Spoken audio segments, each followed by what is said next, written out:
Hola, ¿qué tal? Buenos días, buenas tardes o buenas noches, dependiendo de la hora que nos estén escuchando. Estamos aquí en www.radiorosarito.com.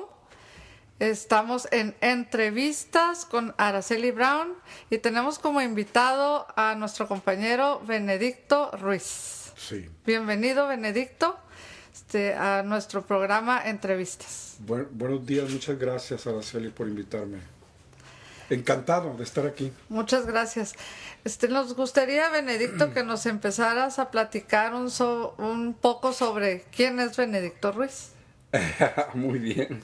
Bueno, mira, yo soy, ¿qué te puedo decir? Yo tengo una formación académica, estudié para profesor, investigador académico.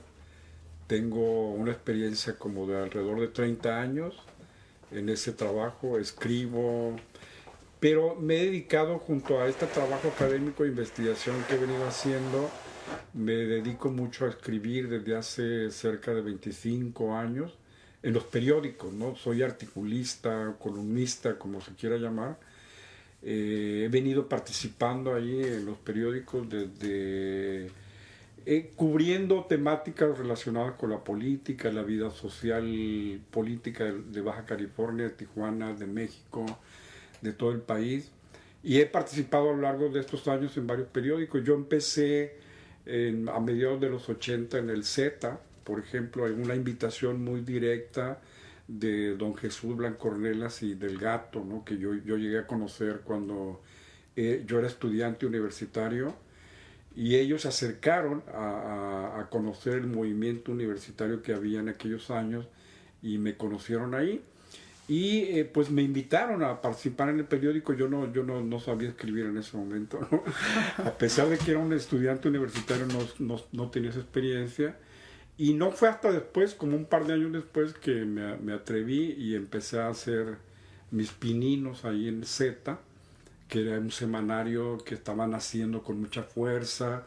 Era un semanario de oposición en aquellos años que yo empecé. Y de ahí me nació el gusto, me entusiasmé, empecé a adquirir mayores habilidades, porque no es fácil al principio, y bueno, pues ya tengo 25 años en eso. Y después del Z me fui a la Ciudad de México, escribí en otros periódicos de allá. En un episodio muy breve llegué a escribir en La Jornada, un periódico que se hace en la Ciudad de México. Y luego aquí en Baja California he escrito en el diario 29, que era una filial del Nacional, como un par de años antes de que lo cerraran. Yo estuve ahí como del 91 al 94 en el diario 29. Y desde 1999 a la fecha escribo en Frontera. He tenido una columna ahí por 15 años. Los últimos 15 años he estado en Frontera. Y yo siento que he venido como consolidando ahí. Porque aquí en el caso de los columnistas y los articulistas, lo que tú tienes que encontrar es como, y no es fácil, es como una especie, como un estilo de escritura, de comunicación hacia la gente, y eso lo vas logrando con el tiempo, porque tú solo vas descubriendo pues qué es lo que le interesa a la gente, si le gusta o no le gusta. El estilo es muy importante, ¿no? Encontrar tu propio estilo en el que te sientas a gusto y puedas ir como puliendo un lenguaje para poder comunicarte con las personas, ¿no? Yo no sé si lo he logrado, pues, pero he hecho un esfuerzo por ir y vas aprendiendo, ¿no? Se te va haciendo fácil, pero cada semana yo escribo, tengo que preparar, tomar notas y hacer un esfuerzo semanal. Es decir, a pesar de la experiencia, no es tan fácil, ¿no? Sí hay cosas que se te facilitan, pero de todas maneras escribir es un reto muy pues complicado, ¿no? Claro, no es nada improvisado, no es que se te ocurrió una idea y te sentaste y le pusiste maripositas y abejitas. Exacto, no. Hay temas que tengo que preparar, ¿no? Que le doy seguimiento, que voy tomando notas. Eso te obliga a leer mucho la prensa, los noticieros, ver los noticieros, estar enterado. Eso es un primer requisito fundamental para la gente que escribe, por lo menos para mí, saber lo que está pasando a nivel nacional, a nivel local, ir tomando el pulso, ¿no?, de la realidad cotidiana. Y de repente, en esa observación sistemática, pues te aparece una idea de un tema y lo vas organizando, lo vas ordenando. Y el día que yo me siento a escribir, pues ya tengo un conjunto de elementos y lo que hago es como dar el orden, cambiar probablemente algunas cosas, pero le doy un orden en ese momento. Pero lo que expresa es un trabajo previo de muchos días anteriores. Y a veces no siempre es así, ¿no? A veces de repente se te aparece un tema en la cabeza y te sientas y lo haces, lo ordenas en el momento que lo estás escribiendo, ¿no? Pero a veces aparentemente es fácil, pero tienes muchos elementos, pues porque tú vienes siguiendo los noticieros, lees periódicos, lees revistas, y si es parte de tu trabajo, pues con mayor razón, ¿no? Claro, Sí. tienes que estar al día. ¿Tu columna es política o cuál es tu tema principal? Mi columna se llama Mar de Fondo. Ahorita te voy a decir por qué. Y mis temas a los que yo le doy mayor importancia en los últimos años sí ha sido la política, ¿no? Yo me he ido especializando en análisis político. Tengo una formación académica en ciencia política y en sociología política, ¿no? Y en economía también, pero me he dedicado en los últimos años más a entender el mundo de la política, ¿no? Que yo pienso que tuvo que ver con los cambios que hubo en México a partir del 88, ¿no? Y donde el país empezó a cambiar o entrar en una fase de muchos cambios muy, muy complejos, muy interesantes. Los procesos de alternancia, las elecciones, el IFE, todo lo que nació durante esos años, pues a mí me llamó mucho la atención y me concentré en esos fenómenos, ¿no? Entonces sí podría decir que ese es mi campo de especialización. La política local me interesa mucho, la de Baja California,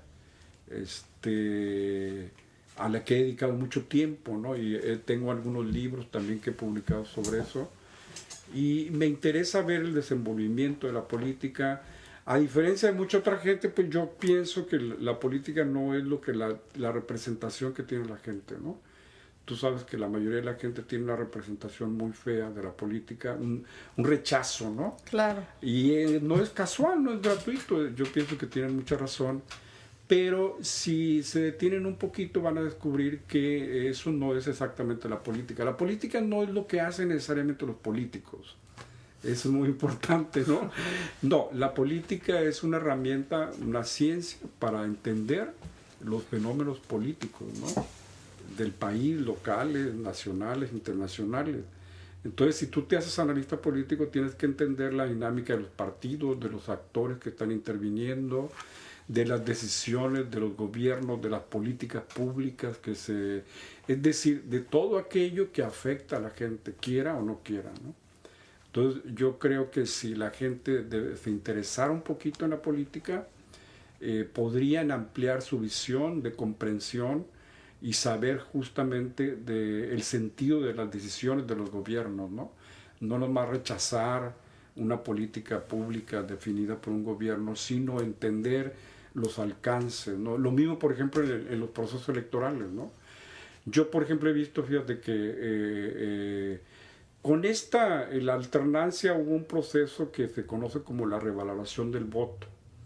El voto apareció en México como el gran elemento que empezó a cobrar importancia, porque antes no tenía importancia, ¿no? El PRI ganaba... Votaron o no votaron los muertos, ¿no? Sí. Hubo ahí en esos largos años una desvalorización del voto, ¿no? Y cuando regresamos a los 80, etcétera, y hay un proceso electoral, la gente, encontramos que mucha gente no sabe cómo votar, no sabe usar ese mecanismo, ese instrumento. Muchas encuestas, por ejemplo, dicen, le preguntan a la gente por qué vota la gente. Dice que porque es un derecho. O sea, la gente lo ve como un derecho. pero no lo ve, fíjate, como un instrumento de transformación, Claro, de de cambio. cambio. Votar tiene un valor y una fuerza increíble, ¿no? Impresionante, ¿no? Es decir, a través del voto pues, tú puedes hacer muchos cambios, introducir muchos cambios a nivel del gobierno, pero en eso estamos. La gente apenas, muy poca gente está reconociendo el valor del voto, ¿no? Bueno, lo que quiero decir es que si tú rechazas la política o ese mundo te da un poco de repugnancia, etcétera, pues no vas a encontrar, no vas a ir encontrando y aprendiendo a desenvolverte como ciudadano común y corriente en este mundo, ¿no? Donde los políticos pues tienen una predominancia increíble, muy fuerte, y entonces te vas dejando de lado, vas haciendo tu vida parte de la política. Yo pienso que mi crítica, mi observación principal es que los ciudadanos no deberían rechazar la política, Claro, interesarse, ¿no? claro. No en los políticos, que es diferente, pues, sino saber qué están haciendo los políticos, pero eso no quiere decir que avales o estés a favor de ellos, ¿no? Hay mucha confusión, a mí mucha gente me pregunta, pero ¿por qué dices tú, por qué eres analista político? Entonces eres político, ¿no? No, yo no soy político. Es diferente, ¿no? O sea, a mí no necesariamente me gustan lo que hacen los políticos. Yo lo estudio como un fenómeno nada más, ¿no? No hay una confusión en la palabra político. Te pregunto. Sí. No somos todos políticos porque vivimos en la polis, porque es un término griego, que polis significa ciudad, y todos somos ciudadanos, entonces todos somos políticos. Sí. Pero hay una confusión porque se ha desvirtuado, creo yo, la palabra político, y ahora solamente creemos que los políticos son aquellos que se involucran para poder ser gobernantes, o que es una clase, ¿no? Sí. Política, que son los que pueden acceder a hacer leyes, Sí. o hacer el mandato para los ciudadanos, ¿no?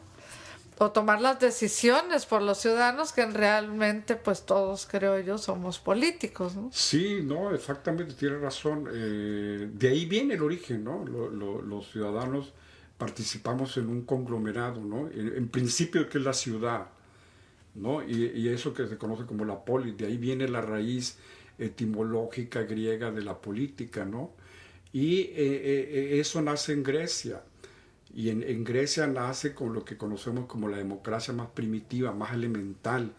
Pero ¿qué significaba la democracia en ese momento? Pues que toda la gente se reunía y discutía los temas, ¿no? Aunque había algunas limitantes, por supuesto que hay una crítica, ¿no? Por ejemplo, los griegos ponían limitantes a los que no sabían leer. Había una discriminación, ¿no?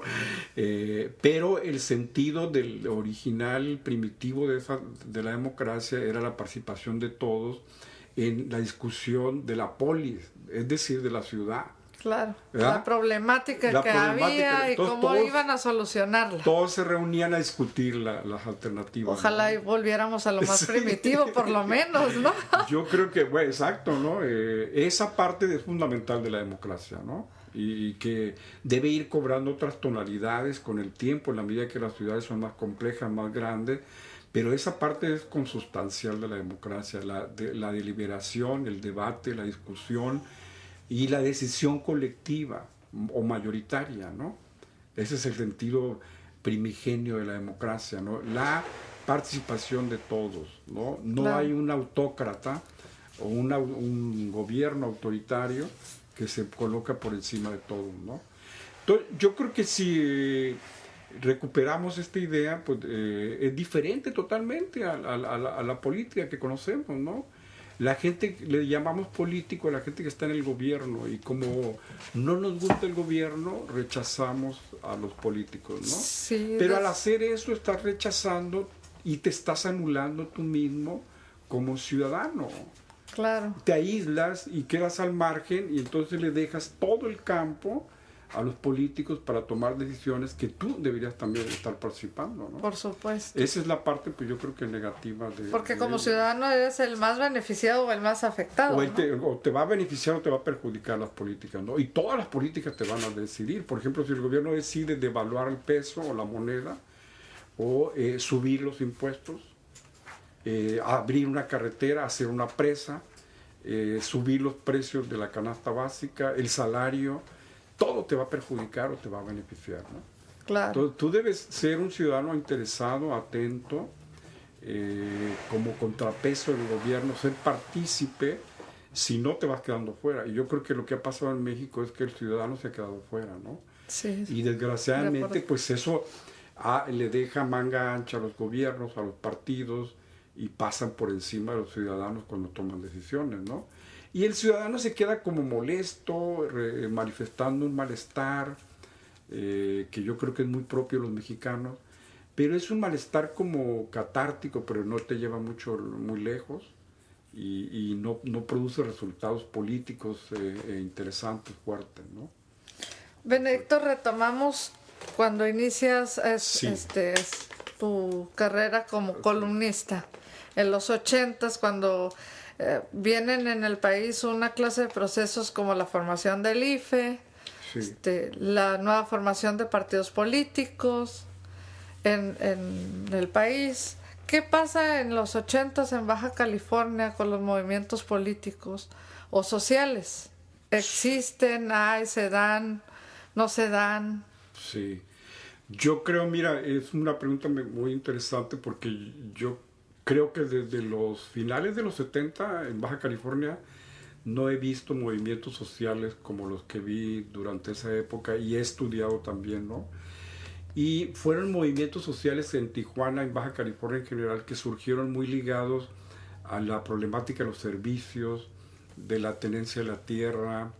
Hay que recordar que durante aquellos años, pues tenía, por ejemplo, Tijuana y todos, había un problema muy agudo del agua potable. O sea, la gente tenía un deficiente servicio de agua potable, las calles no estaban pavimentadas, no había drenaje, cuando llovía se inundaban las ciudades, el transporte era malo, etcétera, ¿no?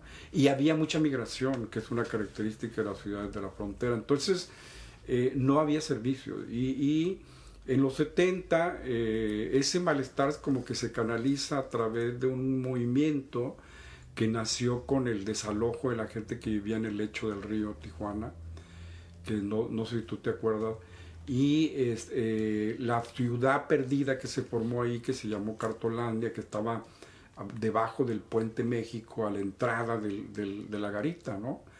Ahí se fue acumulando toda esa gente pobre, en condiciones muy miserables, pero a lo largo del lecho se fue asentando gente. Y cuando deciden canalizar el río, con el gobierno de Echeverría y López Portillo, el gobierno decide sacar a la gente. Y un procedimiento pues muy crítico que se utilizó en aquel entonces, además de desalojos directamente promovidos con la policía, etcétera, fue desfogar la presa. Porque en aquel entonces tenía agua la presa. Entonces abrieron las compuertas de la presa y sale el agua y se lleva a mucha gente y casas que estaban instaladas justamente en el lecho, ¿no? Y fue un episodio muy dramático a finales de los 70, y de ahí brotó una gran organización política, social, con la gente que estaba ahí, que reclamaban vivienda. El gobierno tuvo que buscar lugares para instalar, dar facilidades para construir, pero llevó a formar un movimiento político en el que se involucró mucho los partidos de izquierda en aquel entonces, ¿no? Sí. Que eran varios, ¿no? O membretes o grupos de izquierda, ¿no? Me acuerdo mucho del PC, del movimiento del Partido Comunista Mexicano, de gente del trotskismo, que era del PRT principalmente. Eran grupos de izquierda que organizaron, le ayudaron a esa gente a organizar para conseguir lo que les habían arrebatado ahí, ¿no? Eso duró mucho tiempo, y ese movimiento que surge de ahí se fue articulando junto a otros que reclamaban bien servicios urbanos, ¿no? Entonces es el movimiento, yo diría, que duró pues, unos 4 o 5 años. Entonces, en su apogeo, ¿no? Entonces empieza una primera etapa. Bueno, quiero recordar, estamos platicando con Benedicto Ruiz, columnista ahora del periódico Frontera. Y con nuestra compañera Lilia Quintana me incorpora a la entrevista. Y Araceli Brown aquí en radiorosarito.com. Benedicto, entonces retomamos tema. Sí. Cuando en los 70s abre las compuertas el gobierno de Echeverría, muere mucha gente en esta, pues era una instalación de gente, de migrantes, que era Cartolandia, era conocido como Cartolandia. Abre las compuertas, muere mucha gente. En ese proceso, y de ahí viene una demanda social. Exacto. En donde se ven involucrados grupos, organizaciones o pequeños partidos políticos de izquierda para poder apoyar a esta gente que se queda totalmente desprotegida. E inicia un movimiento social en los 70s con personajes que ya habían tenido algo que ver en estas organizaciones ya en movimientos sociales. Sí, ya habían tenido que ver. Ellos, por ejemplo, algunos de ellos tenían una experiencia, por ejemplo, que es otro dato muy interesante que ya desapareció, en la organización de gente que trabajaba en las maquiladoras, y donde llegaron a organizar un sindicato, ¿no? Gente de izquierda se mete a las maquilas y organiza un sindicato, ¿no? Lo cual, pues, en aquel momento era como una bomba, ¿no?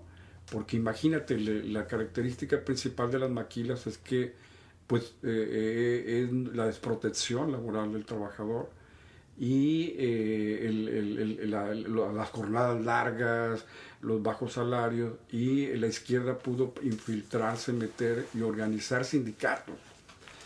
Y entonces llevaron a huelga a algunas empresas, ¿no? Maquiladoras, ¿no? Fue algo inédito, histórico, ¿no? Yo recuerdo todavía eso, pues la prensa era una gran agitación, un gran acontecimiento eso. Por supuesto, se meten estos personajes de la política de izquierda de los 70s en Baja California, se meten a educar. Se le meten a educar originalmente. A educar a los trabajadores, a los obreros de la maquila. Sí, se meten y a organizarlos. Y a organizarlos. Los ayudan a organizar y son, pues, prácticamente los asesores en las huelgas, ¿no? Declaración de huelga, ¿no? Esto que te estoy narrando es más complejo, por supuesto, ¿no? Pero ¿por qué? Porque confluyen muchas visiones, no todas eran correctas de la izquierda, ¿no? La izquierda, acuérdate que tenía una representación de la organización del proletariado, del proletariado sobre todo industrial. No es casual tampoco que se meta a la maquila, ¿no? Yo me acuerdo mucho que le discutía con esa gente de izquierda y les decía, el problema de la izquierda en Baja California, esa izquierda histórica, ¿no? Que dio muchas luchas, el problema de la izquierda histórica en Baja California es que, como lo dicen los manuales del marxismo, quieren organizar el proletariado, pero en Baja California, en Tijuana, no hay proletariado industrial. O sea, lo que había eran empleados, comercios, turismo, eran ciudades turísticas, etcétera. Pero las maquilas llegan a mediados de los 60 a Baja California. La primer maquila llega a mediados de los 60 en Baja California, y luego se formó el parque industrial en la Mesa Otay. Ahí nace la ciudad industrial, lo que le llamaron la ciudad industrial, ¿no? En los 70. En los 70. Ya en los 70, claro, ¿no? Un poco después de que se cancela o se termina el convenio de Braceros, que México estableció en 1942 con la Segunda Guerra con Estados Unidos, y que permitió que fueran gente a trabajar a Estados Unidos, ¿no? En 1964 Estados Unidos le da término al programa Bracero, y entonces México consideró que toda esa gente que regresaba y se quedaba sin empleo, pues no había forma de emplearla. Entonces le abrió la puerta a las maquilas, ¿no? Y ese proceso coincidía también con una redistribución internacional del capital de las empresas, que empezaron a fragmentar los procesos productivos, ¿no? Que eso era la maquila, pues, ¿no? la maquila fabricaba una parte de un avión, por ejemplo, en Brasil, y otra parte en otro lugar, y otra parte en Tijuana, y otra parte. Esos procesos, así inicia la maquila, Así ¿no? inicia. Eran una maquila muy primitiva, y la gente izquierda se mete bajo esa perspectiva a organizar a los trabajadores. Y tuvieron éxito. Yo creo que después de esos sindicatos, por ejemplo, ya no hubo nunca más. Ya no hay. Ya no se volvió a hacer ningún movimiento. Nunca, ¿no? ¿Quién? Otro movimiento fue el de la universidad, ¿no? Con estos mismos personajes. Estos mismos personajes, aunque eran otros, pero que estudiaban en ese momento en la universidad, como eran alumnos o profesores en algunas escuelas, ¿no? El movimiento universitario, desde el inicio de los 60, que lucha por construir la universidad en Baja California, porque la Universidad de Baja California, la UABC, se funda en 1954 con Braulio Maldonado, pero en el papel, ¿no? O sea, él dice, aquí vamos a hacer una universidad en Baja California, y hubo 2 carreras, ¿no? Y no tenían edificios, etcétera, ¿no? Entonces, todavía en los 70, pues no había un lugar donde estudiar, había carreras. Ya habían pasado 20 años. 20 años desde que Braulio decretó la fundación de la universidad, y no nacía prácticamente, ¿no? Entonces también hubo movimientos alrededor de eso. Me acuerdo en este caso el movimiento de los estudiantes del Campestre y de otras preparatorias que no tenía dónde ir. Entonces en esa época la mayoría de los jóvenes iban a Estados Unidos o a México, a estudiar a México, ¿no? Entonces era un costo muy alto. Muy elevado, claro. Y no todos podían, etcétera. Tenías que dejar la ciudad pues para irte. Entonces, a la ciudad de la familia, ¿no? Y la familia. Entonces así nació el movimiento, digamos, de los primeros gérmenes de los movimientos universitarios. Pero ya cuando la universidad nace, se fundan varias carreras, vinieron otros problemas, ¿no?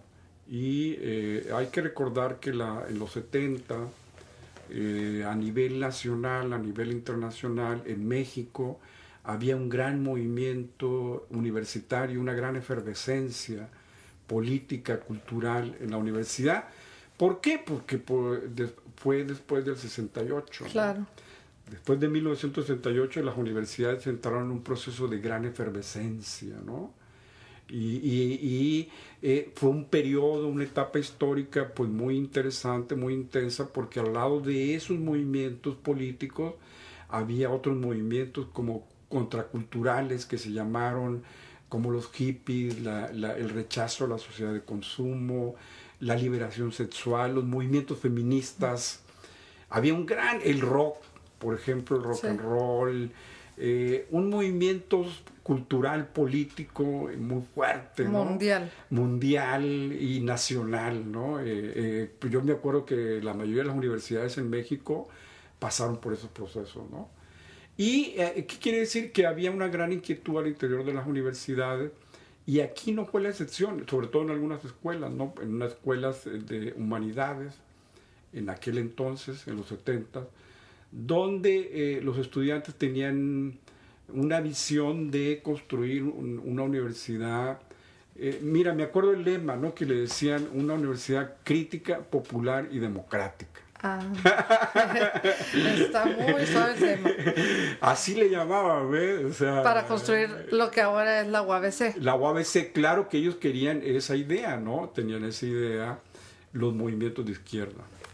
Todo el abanico de izquierda un poco se identificaba con esas ideas, ¿no? En ese entonces, Benedicto, pues eran pocos, ¿no? Los que participaban en todos estos movimientos. Tijuana no tenía el boom que tiene ahorita, que son millones de personas, que de todas maneras siempre la clase política son relativamente pocos personajes, ¿no? Los que se involucran en esta clase de movimientos o de propuestas o protestas.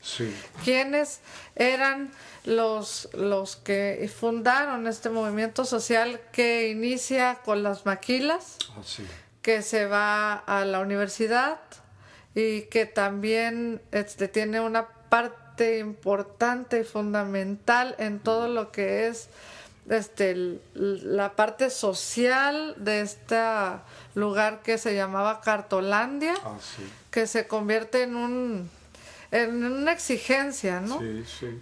De buscar vivienda para todas estas personas que se quedan tan desprotegidas, y que inicia una etapa en Tijuana a su vez Sí, de urbanización de la zona Río, ¿no? así es. ¿Quiénes son estos personajes, Benedicto? Pues mira, yo alcanzo a identificar varios, no eran muchos como tú señalas, pero por ejemplo en el caso del desalojo del río, que fue un detonante de movimiento urbano, porque te digo, se articuló a muchos otros, ¿no?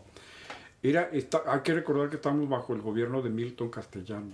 Milton fue el que ordenó la desaparición de Cartolandia, ¿no? Que era un gobierno priista. Priista, porque ya tenía el proyecto de canalizar, de pavimentar, pues.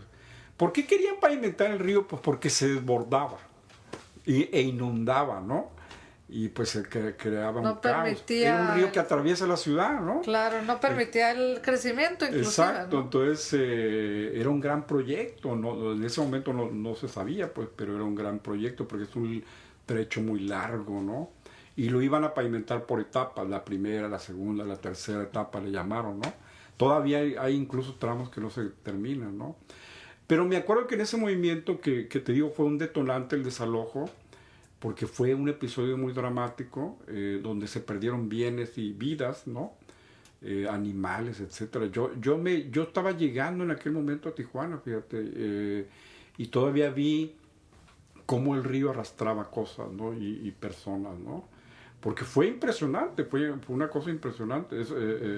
Es un río que atraviesa toda la ciudad, desemboca al otro lado de Estados Unidos, se mete a Estados Unidos y lo desemboca en el mar.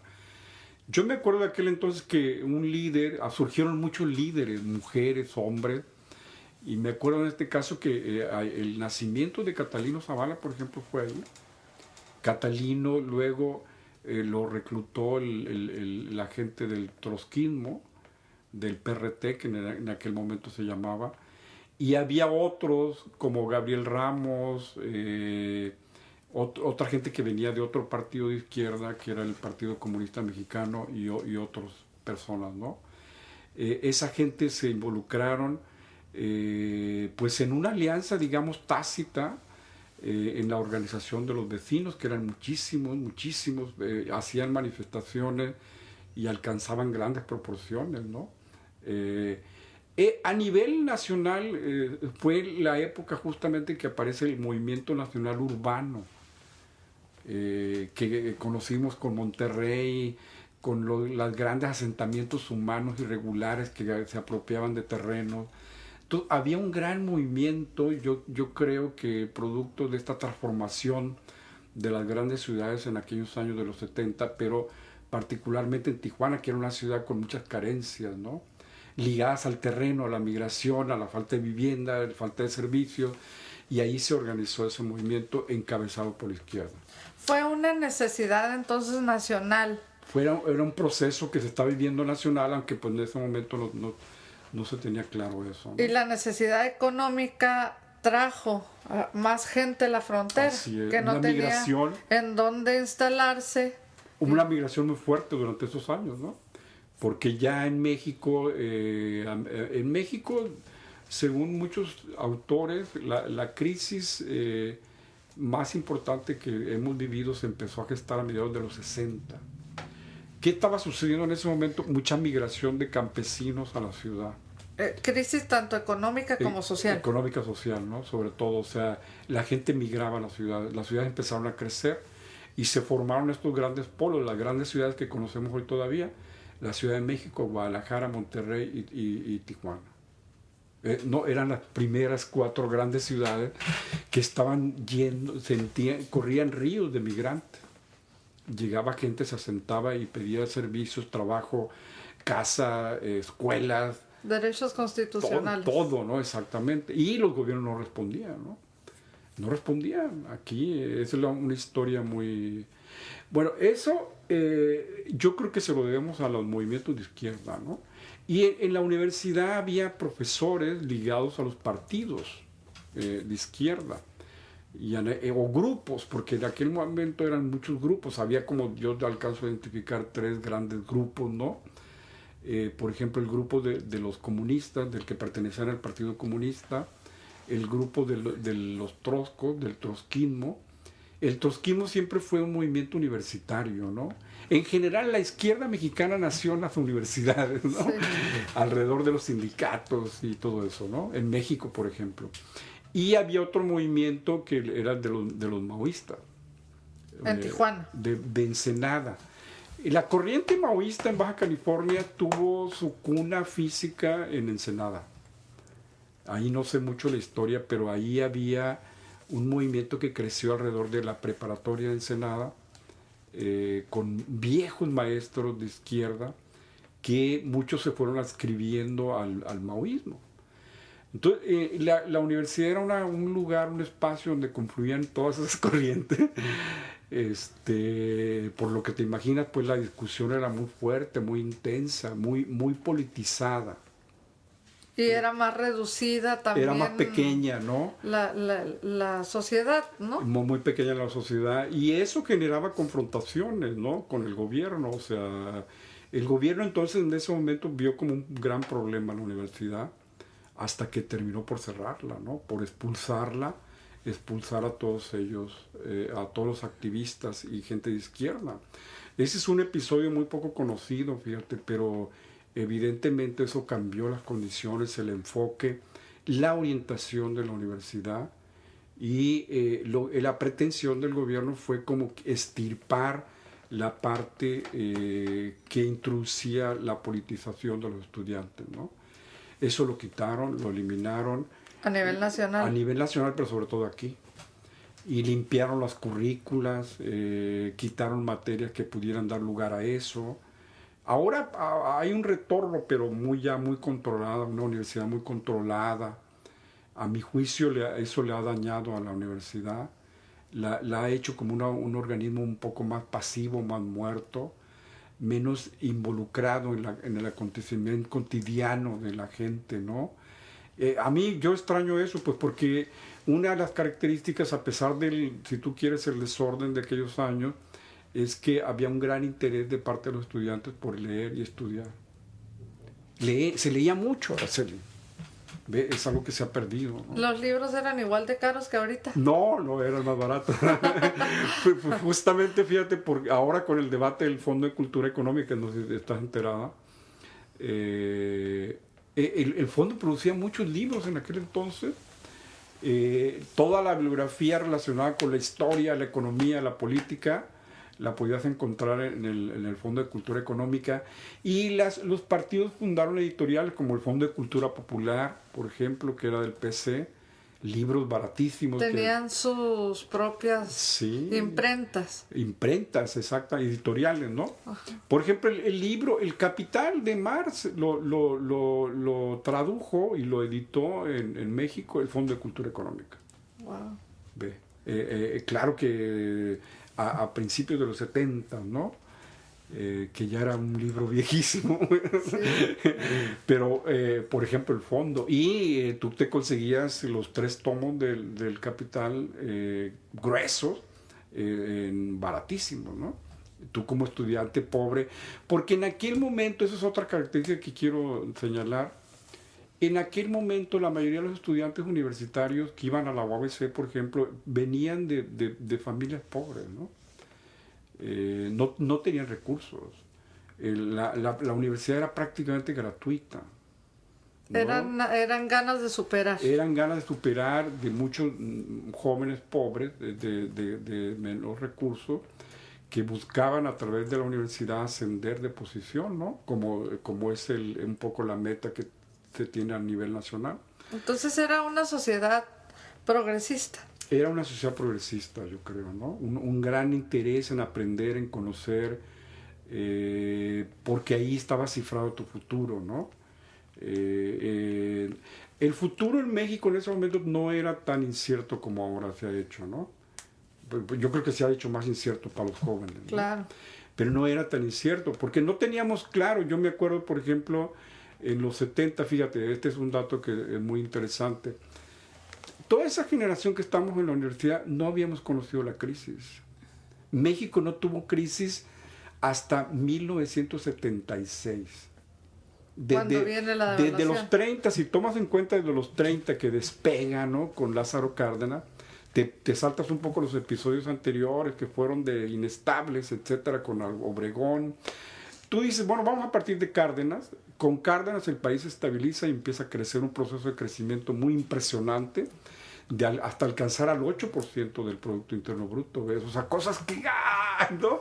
Bueno, que viene la época de toma ahora. en cuenta desde los 30 hasta 70 conocimos la devaluación. Una devaluación. 40 años de estabilidad. Exacto. Aproximada. Fíjate, en 76 se devalúa el peso, ¿no? Fue una sorpresa porque no sabíamos qué era eso, ¿no? De 12.50, que era la paridad, duró durante 40 años, se movió un poquito, ¿no? La crisis del 76 no fue tan profunda como la que vinieron después. En los 80. 82, que fue crucial, y las otras que vinieron durante los 90, y el país desde entonces no se ha recuperado. Entonces, pero nosotros no conocíamos la crisis, esa generación. Conocimos la prosperidad. Nuestros padres vivieron un periodo de prosperidad, de crecimiento, ¿no? Padres y abuelos. Exactamente, porque estamos hablando de gente que nació en los 30, 40, 50, donde el país está creciendo impresionantemente, ¿no?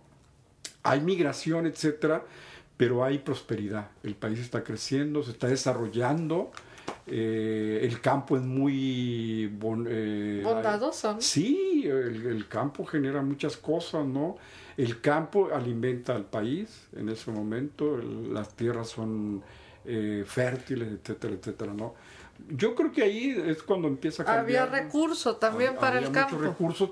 Bueno, había algo muy importante, que fue lo que los neoliberales criticaron posteriormente, que era la inyección de dinero de parte del gobierno, ¿no?, al campo, ¿no? Muchos programas del gobierno apoyando el campo. El Banco Rural. El banco, créditos, asesoría técnica, etcétera, ¿no? Maquinaria.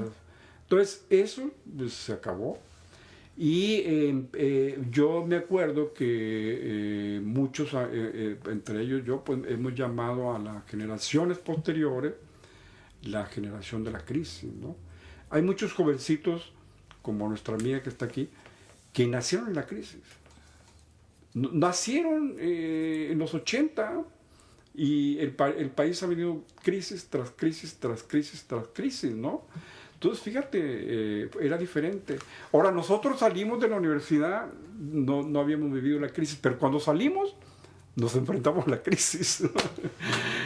Cuando terminamos nuestros estudios universitarios, nos enfrentamos a la crisis, ¿no? Estamos aquí en Radio Rosarito en entrevistas con Lilia Quintana, nuestro invitado Benedicto Ruiz y su servidora Araceli Brown. Lilia, ¿tienes alguna pregunta para Benedicto? Pues después de escuchar este preámbulo histórico, pues respecto a la ciudad de Tijuana y con los habitantes y pues toda esa crisis social y movimientos que se generaron pues años atrás, pues sí te crea como cierto interés o pues te formula a lo que estamos viviendo ahora, ¿no? Es como tener esa conciencia de lo que pasó años atrás para saber lo que está pasando ahora. Coincido con usted al hablar sobre lo que está pasando en las universidades porque pues sí, lamentablemente así es. Esa cultura, esa idea de sembrar en nosotros, pues la idea de interesarse por la política se ha perdido totalmente. Años atrás como que se volvió a sembrar esa semilla en los jóvenes cuando fue pues las elecciones pasadas, volvió a crecer ese interés, tal vez un poco por ayuda de las redes sociales. Eso es un factor pues importante para que los jóvenes se vuelvan a interesar un poco en la política y pues su medio de participación es ese, son las redes sociales. ¿Cómo es que usted como analista político y periodista ve este fenómeno que es las redes sociales y la política? No, pues ese es un tema que me fascina a mí, de las redes sociales. Ya he escrito un par de ensayos sobre eso. Yo también estoy asombrado, ¿no? Lo que está representando los cambios tecnológicos, las redes. no les concedo todavía un gran lugar como detonante, ¿no? Porque a diferencia de otros países como Egipto, España, etcétera, donde las redes jugaron un papel clave, no fueron las redes lo que ocasionaron el movimiento, pero las redes ayudaron, Sí. ¿no? Yo me encuentro que este encuentro de los jóvenes con la tecnología, que es un cambio inédito, histórico, radical, que está transformando las sociedades, los jóvenes todavía, me da la impresión, no saben sacarle provecho suficiente a las nuevas tecnologías, ¿no? Y, por ejemplo, hay estadísticas que te están diciendo que la mayoría de los jóvenes, por ejemplo, que usan el internet, lo usan para ver pornografía o para chatear en grandes porcentajes, ¿no? Y todavía es muy reducido la población que está usando las redes para otras cosas, ¿no? Como por ejemplo para acceder al conocimiento.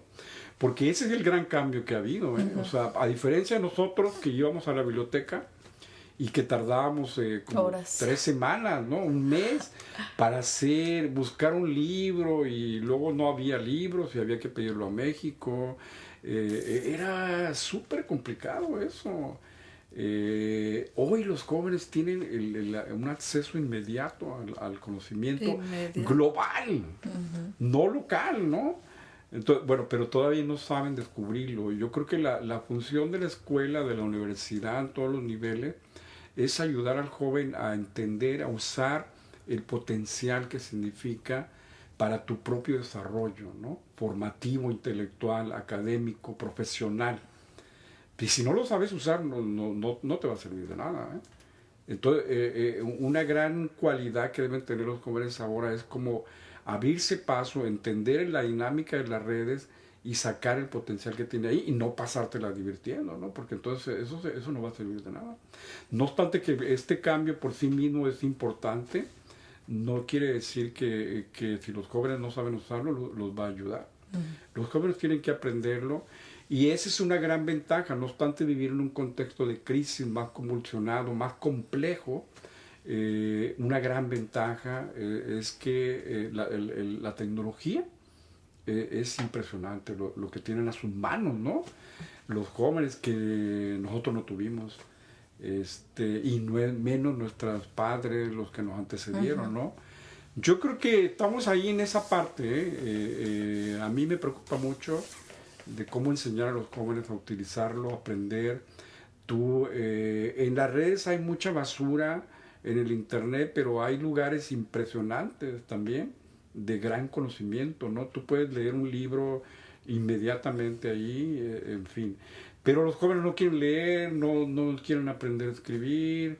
Estamos viendo un fenómeno eso, ¿no? Los jóvenes tienen mucha falta de ortografía, quieren todo rápido.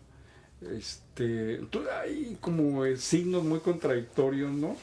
Con lo que estamos observando ahorita, ¿no? Sería como una consecuencia de lo que estábamos platicando anteriormente sobre esa falta de interés por los maestros o por las autoridades académicas de inculcar en los alumnos pues esa inquietud de aprender de una manera correcta, de superarse, sí, más que nada. De progresar, ¿no? Sí, fíjate, bueno, es muy fuerte esto, pero me da la impresión que sí, ¿no? Porque en el afán de controlar al alumno de parte de la universidad, porque un temor muy básico desde aquellos años se quedó sembrado en la universidad, que es los movimientos de los estudiantes, ¿no? Que hagan huelgas, que paralicen, que se organicen, que cuestionen a la autoridad. Eso quedó como un trauma histórico para la UABC, y empezó a ejercer controles sutiles para evitar eso, ¿no? Yo pienso que el costo de eso ha significado que los estudiantes se apaguen en su comportamiento cotidiano, y al apagarse también le apagas un poco su inquietud e interés en aprender. Es como cerrarte una ventana, ¿no? Y prohibirte que leas, que tengas acceso a esas cosas. Porque una característica que yo logro ver en las universidades es esta, por ejemplo, no hay discusión en las universidades, ni entre los profesores, ni en las redes sociales, ni ni en las redes sociales, ni entre los alumnos. no discuten, no debaten, dicen cosas, güey, pero lo que se no dice... analizan. Exacto, un debate académico, porque pues son estudiantes, ¿ves? El debate académico te significa eso, tú te estás formando como un académico. Entonces, si el debate tiene que subir de nivel en la universidad, no hay debate. Sí. La universidad, entonces, ¿qué quiere decir? Pues que no se participa, no es un centro de resonancia de los problemas sociales, ¿no? No, tú como estudiante quieres saber el futuro del país, por ejemplo, bueno, pues en la universidad lo puedes ver, discutir, ¿no es cierto? Porque ese es un tema fundamental en el aprendizaje. Tú tienes que saber dónde vives, cómo está tu país, conocer tu realidad a través de instrumentos que te da tu carrera, y entonces eso se lo cortan, ¿no? O se los minimizan, y entonces vas adquiriendo una formación muy pragmática, muy reducida, ¿no? Donde finalmente tu capacidad y tu desarrollo intelectual se va quedando atrás. Entonces puedes ser un buen ingeniero, un buen arquitecto, un buen comunicólogo, etcétera, etcétera, técnicamente, pero tu visión intelectual, analítica, es muy reducida. Eso es lo que yo estoy observando en las redes, en otros espacios donde se expresan los jóvenes, ¿no? Entonces me parece que tiene que ver con un enfoque muy malo de parte de la educación, de las universidades. Entonces estamos formando niños y jóvenes no en la parte de entender el mundo universal, que ese es el sentido de la universidad, entender, por ejemplo, lo que es la globalización. Yo me encuentro con mucha gente que le pregunto qué es la globalización y no sabe qué es la globalización. Y estamos viviendo en un mundo globalizado, ¿no es cierto? Que tiene muchísimas consecuencias, fíjate, en la vida personal, concreta, social, política. Es un fenómeno en el que estamos insertos. Entonces, si tú dices, bueno, a mí no me interesa lo de la globalización, pues de todas maneras te va a afectar.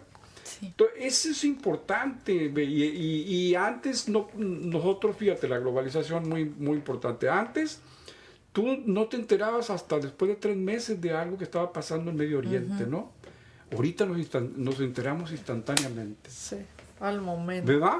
Sí. Y bueno, y si no entendemos eso cambió radicalmente, esa interconexión tan profunda, estrecha. Si no lo entendemos, la gente que está estudiando en la universidad, pues no está entendiendo nada, ¿no? Entonces hay un fenómeno también social porque hay avances tecnológicos, pero Sí. entonces estamos viviendo un retroceso humano. Sí. ¿Conciencia? Sí, como que, mira, eso que dices es genial, porque hay muchos autores que te dicen la humanidad va rezagada con respecto a los grandes cambios, ¿no? Sí. Es bien importante eso, porque antes los cambios tecnológicos, científicos, ocurrían como cada 30 años.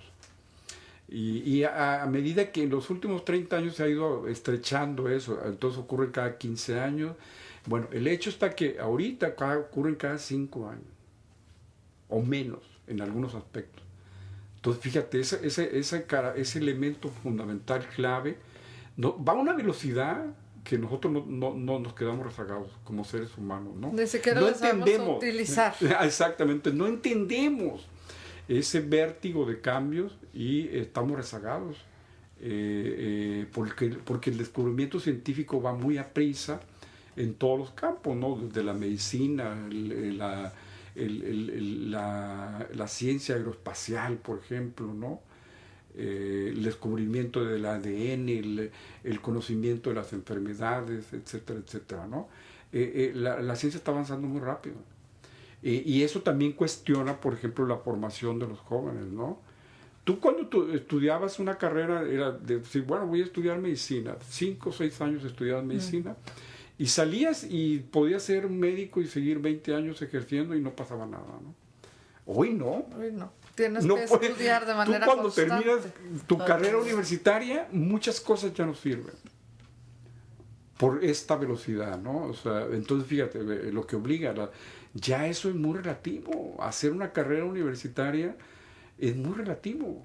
Y el estudiante que no sepa eso, pues entonces va a decir, pues bueno, yo ya terminé, ya estoy listo, pero al salir resulta que ya nada de eso sirve por esta velocidad. Entonces estamos aprendiendo a vivir en este cambio tan rápido, y bueno, mucha gente no logra incorporarse, ¿no? y se evade y usa otros mecanismos para no seguir el ritmo, ¿no? Es difícil seguir el ritmo. Lo que yo digo es que por lo menos deberíamos tener estar atentos, ¿no? Ser un individuo atento, registrar con tus 5 sentidos lo que está pasando. No necesariamente lo tienes que entender todo, Claro. pero sí estar abierto, ¿no? Tener tu mente abierta a esto que está, registrar justamente en qué consiste eso que está cambiando. Y es lo que renuncia mucha gente, ¿no? Yo creo que lo más importante de nosotros, de lo que vamos a presenciar, lo que viene, etcétera, es saber cómo se está moviendo el mundo, hacia dónde va, aunque no nos agrade, ¿no? Y aunque realmente no sepamos. No sepamos exactamente, porque eso es sumamente complejo, ¿no? Justamente porque ya no podemos reunir todas las variables para poder determinar. Pero hay cosas que sí sabemos, por ejemplo, dentro de este vértigo de grandes cambios, hay un elemento clave que sí sabemos, como es, por ejemplo, la degradación del planeta, ¿no? Claro, que es evidente todo lo que está sucediendo, ¿no? ¿Y qué quiere decir? Que los patrones humanos de consumo, etcétera, de producción que estamos utilizando, están dañando profundamente al planeta. Y en una manera acelerada. Terrible, ¿no? Sin conciencia de lo que estamos haciendo. Exacto. Entonces, de decir, ¿sabes qué? Yo no entiendo bien el mundo, pero sí entiendo que lo estamos poniendo en peligro seriamente, ¿eh? Entonces no tendremos una confusión, tú como académico, investigador, no tendremos los humanos una confusión y creemos que por los adelantos tecnológicos o científicos que hay, tenemos una evolución humana y en realidad estamos teniendo una involución humana porque ni siquiera tenemos la conciencia del daño tan terrible que estamos haciéndolo a nuestra casa, porque no podemos decir, bueno, el mundo se acabó y nos vamos, esta tierra ya nos sirvió y nos vamos al planeta de enseguida, ¿no? Sí, hay como una gran soberbia, ¿no? En los seres humanos, ¿no? Justamente que es una soberbia que viene del dominio. Porque una de las luchas más importantes del ser humano en su proceso evolutivo ha sido el control de la naturaleza, ¿no? El dominio de la naturaleza. Desde cómo cultivar y sacarle un fruto, cómo manipularla, ¿no? Y eso ha venido también producto de la ciencia, de los avances científicos, ¿no? Y hemos llegado a un nivel de creer que dominamos la naturaleza. Entonces, los avisos de la naturaleza, sin caer en el misticismo, te dicen, no, ¿sabes qué? Esto no lo vas a poder dominar. No podemos dominar la naturaleza. Eso es una sentencia que han dicho muchos sabios, nacionales, internacionales. Lo que tenemos que aprender es a vivir con la naturaleza, no a controlarla. Nosotros no tenemos poder sobre la naturaleza.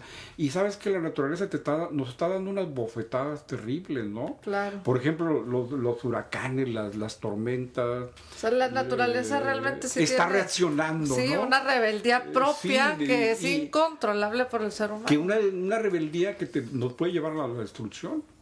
Autodestrucción. Sí, porque la naturaleza sobrevivirá. Porque la naturaleza busca regenerarse, ¿no? Claro. Responder y nosotros no entendemos esas señales, ¿no? Cosa que el humano no está teniendo, no está demostrando. Entonces no estamos en una evolución realmente. No estamos en una evolución. Por ejemplo, esta nota con todo y lo que se le pone de alarmista, etcétera, como los polos, ¿no? El del hielo de los polos. A ver, si estamos en un proceso donde los polos están deshielando, ¿eso qué va a significar? Va a significar muchísimas cosas catastróficas para nosotros, ¿no?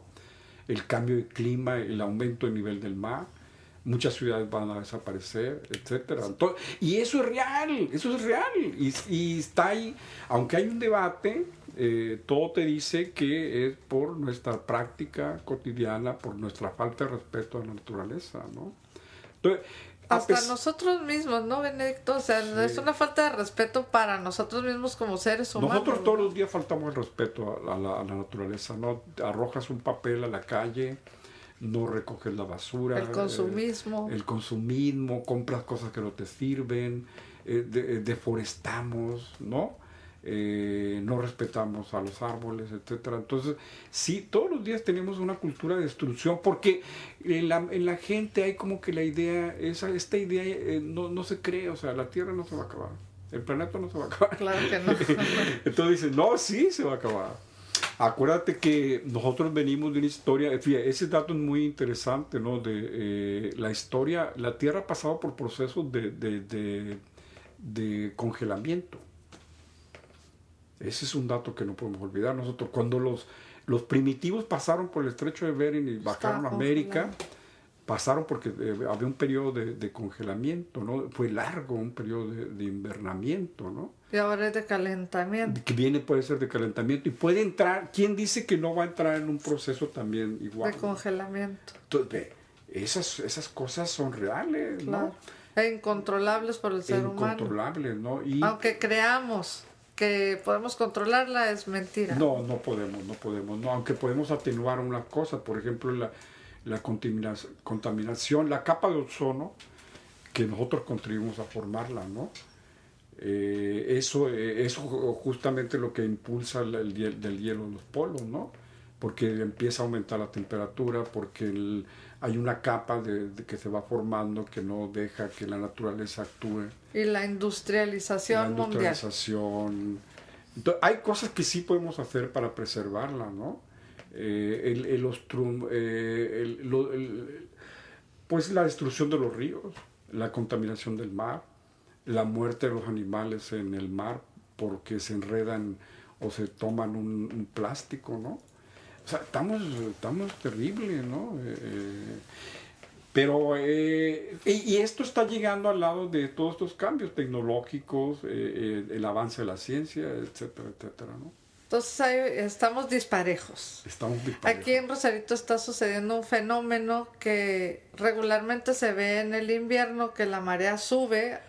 Se está viendo en este momento que no estamos en invierno, ni siquiera todavía entramos al otoño. Así es. Y hay 10 metros aproximadamente más de playa que no había. ¿No? Entonces pues, la prueba es clara, ¿no? El que quiera aquí en la localidad puede ir a la playa. El fenómeno del niño, de la niña, también son parte de lo mismo. Y otros, las mareas rojas en el mar también es parte de eso, ¿no?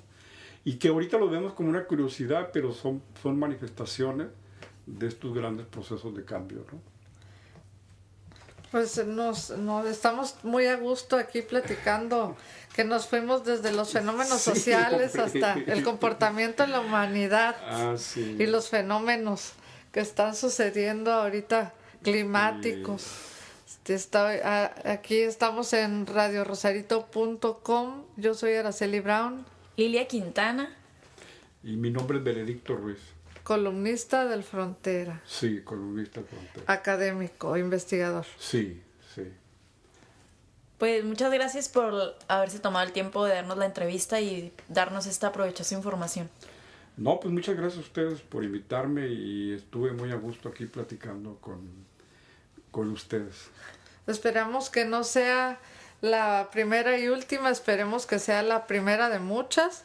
Gracias. Nos es grata tu información, muy rica y productiva, que genera una conciencia, que esperemos que esta voz llegue a otros para que generemos más conciencia y sobre todo que conozcamos los sucesos que han pasado en Baja California, cómo nos hemos ido transformando. Sí, muchas gracias. Y pues nomás que concluir con esta idea de que a pesar de que terminamos con el clima, tienen que ver con cosas políticas, sociales. Así es. Les agradezco mucho. Recuerden que estamos transmitiendo en el Sistema Ciudadano de Información. Buenos días, buenas noches y buenas tardes, depende a la hora que nos estén escuchando.